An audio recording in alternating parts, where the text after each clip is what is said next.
Good morning. आज मी लंचमध्ये एक स्पेशल पदार्थ केला होता, तो म्हणजे भरलेली वांगी. त्यासाठी अशी छोटी वांगी घ्यायची, ती मध्ये चिरायची आणि पाण्यात थोडी उकळून घ्यायची.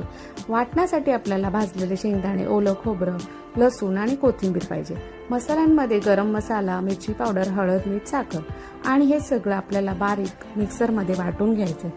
वाटण वांग्यांमध्ये असं भरून घ्यायचं आहे आणि मग फोडणीसाठी आपल्याला राई, जिरा, कढीपत्ता, हळद, मसाला हे सगळं टाकून आपली वाटणाची जी पेस्ट आहे ती सुद्धा त्यामध्ये ॲड करायची आणि मग मस्त तेल सुटेपर्यंत ते वाटण परतून घ्यायचं आहे. त्यामध्ये थोडं पाणीसुद्धा ॲड करायचं आहे आणि मग ही जी वांगी आहे ती त्यामध्ये एक एक करून सोडायची आहेत आणि तीसुद्धा मस्त मिक्स करून घ्यायची. एक 5 ते 10 मिनटं मंद आचेवर आपल्याला ही ग्रेव्ही ठेवायची आहे आणि एक 10 मिनिटांनी ही आपली रेसिपी रेडी आहे. मस्त अशी झणझणीत भरलेली वांगी भाकरी किंवा चपातीसोबत तुम्ही खाऊ शकता. भेटूया पुढच्या ब्लॉगमध्ये.